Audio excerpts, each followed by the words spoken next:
So in predominantly white shows, there's always the black friend, especially when it comes to black women or black men. There's always this black friend that is always needed to diversify the cast. And this has been like a thing literally since like the 70s and the 80s, where they have one black person, mainly most of the time it is a black man, but once in a blue moon, a black woman to diversify. It's been the same archetype and stereotype of this black person for centuries up until 2020, where things have changed just a little bit differently. But because I'm a black woman, I see things a little bit different, and I want to more so talk about the black woman that is always portrayed in these types of media and how it's changed in the 2020s because, well, time has changed. Hello all in the land of YouTube, and welcome back to my channel. My name is X Lizandria X, and in today's video I want to talk about the black side character or the reoccurring character in media and how it's changed from like 80s, 90s, practically anything up into the 2020s, and how things can still feel a little different.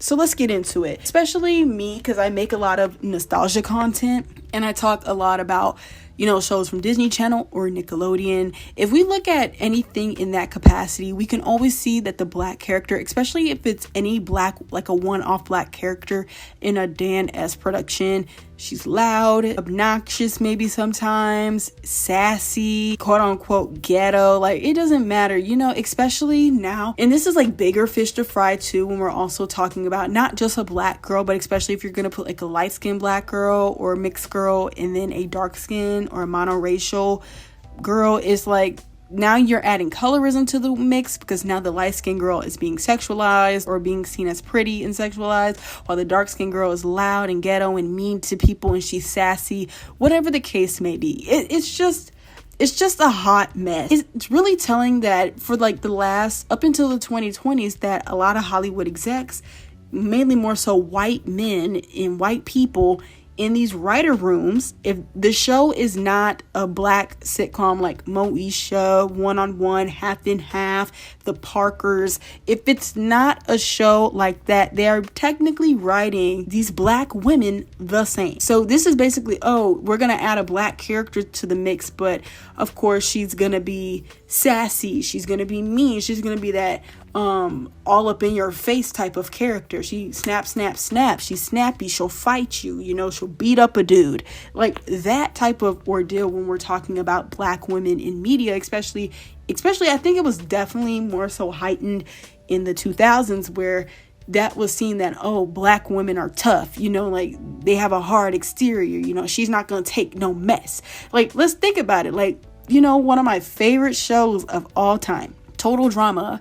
But there's Lashana being that I ain't gonna take no mess, being loud and yelling, and she's supposed to be ghetto. For crying out loud, her name is Lashana. Like, the writers of Total Drama definitely did that on purpose to come across as a point. Like, yes, this is obviously our black character. And of course they were trying to parody, reality TV shows. But I do also, in a sense, always think that was definitely intentional to make Lashana the way she was.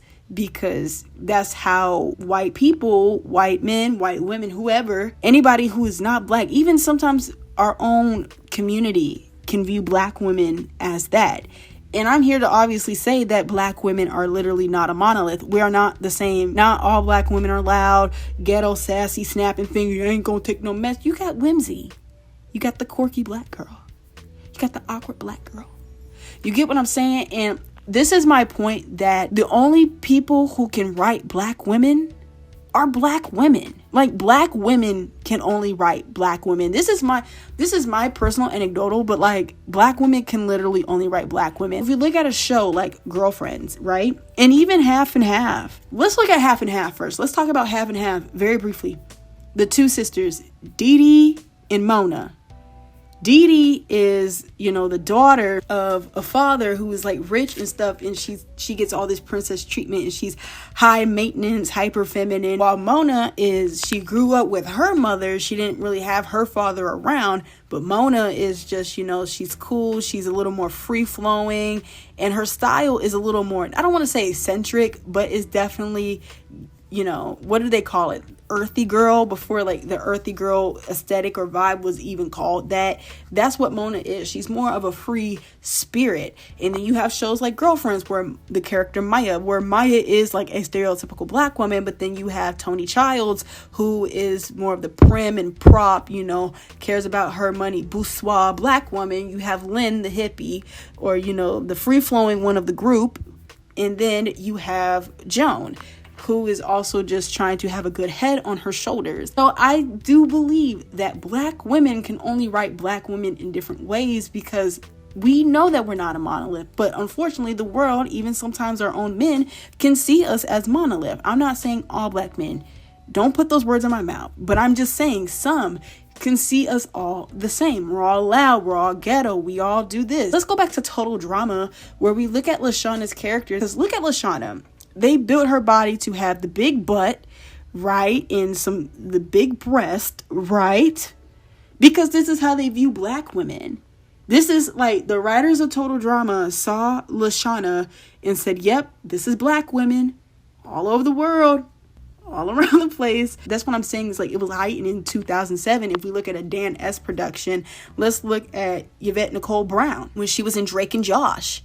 She was rude and mean and sassy and yelling all over the place. Of course, with Dan S., he viewed a lot of black women like that. Let's look at Victorious with Andre and his girlfriend. Even though she was not plus sized, Andre's girlfriend, terrible girlfriend, literally the episode is titled Andre's Terrible Girlfriend. Let's look at that. Even though she wasn't plus size or anything like that, she was still rude and mean and sassy to people. You know, even like in the beginning stages of Henry Danger. I don't really remember much about Henry Danger, but I do remember in those earlier stages, Charlotte was the same way. You know, she was sassy and all this extra stuff. That this is how white people, white men view black women. White women view black women. You know, I ain't gonna take no mess, and snapping fingers all over the place and moving their neck back and forth. That this is how, guys, I'm telling you, this is how they see us. And this is like I definitely do think that this, obviously with shows in the 2000s and 2010s, it makes black women one-dimensional. That we're all the same and we're only one-dimensional people. That we don't have anything to us, but we're just loud and sassy. That's all we have. There's nothing else to us. But now that we're moving into the 2020s, especially, I want to say, especially with like the Black Lives Matter movement and everything like that, sparking in 2020 with George Floyd, especially in America, it shifted the way we view things, right? So also the Hollywood execs saw that too. So it's like, okay, now we can't write black people the same way we used to write black people, because the world's in a high. So now in the 2020s, we're writing black people and black women, since this video is about black women, we're writing black women. Black women are like now like very political. Like it's a political statement to be a black woman. Like it's like, oh, and she's saying stuff like grand rising, and I'm just like, what? Like now I feel like now, like back then in the 2000s and 2010s, it was like a mockery. Like it was practically writing black women and putting them in their TV shows was like a mockery. But now it's kind of like a fakeness that writers and producers don't really want. It's just a fakeness to keep the brand alive. It's kind of more so, instead of a mockery, it's kind of like of a disrespect, because that's not really how it is. I feel like I can't really say it, but a lack for better words, a disrespect. You get what I'm saying? And I feel like every single day we are fighting for our rights. And the reason why I say now, bringing back into that black women should only be written by black women, is because the experience of being a black woman, especially in America, is going to be the most different experience that we ever walk. Because I'm going to tell you that literally, if we're like looking in our society, in the way our systems are set up, we are definitely at the bottom of the totem pole. But we're touching the dirt, right? That's the way things have been set up for us. That's the way this society has been set up for generations on generations, for years on years on years. So I think that allows us, this is just my personal opinion. Like I said, this is my personal observation, but this allows us to look at the world a lot differently, because the world does not view us as anything, right? We have to look at the world a different way. We have to watch people. We study people. We look at people. We're looking at systems. We're looking at the way other people move in their lives, because we have to watch and observe, because this system was just not created for us. So, and our experience is a special experience, but also sometimes it can be a hard experience, because the system was not created for us at all. We as Black women have to look at life a little bit differently. So that's why I'm saying that the only people who should be writing Black women are Black women. Nobody else should but us, because there is a shared core experience that we all share together. And I think that's very important, because with these shows now, it's just, you're not getting it right. And of course, if we're looking at a predominantly Black cast like Abbott Elementary, I love Abbott Elementary down bad, but if we're looking at a show like that, it was created by a Black woman, Quinta Brunson. She's able to diversify these Black characters. Why? Because she is a Black woman who lives a Black experience, but also understands that Black women are not monoliths. There's more to us than just being loud and sassy. There's more to us than being political, saying grand rising or whoever, or being Afrocentric, like overly Afrocentric. There is a lot of nuances to being a Black woman that most people just don't understand, unless you are a Black woman. That all of us are not like that. Some of us have whimsy. Some of us like being whimsy. Some of us like being quirky. Some of us like being awkward. Like, some of us are funny. Some of us like lighthearted jokes. You can have some people in that community act like that, but that's not all of us. And you're squaring us into a box. And obviously that is something that Quinta Brunson obviously sees. Like, look at Janine. Janine is nothing like the stereotype, like her sister. Her sister is not like that.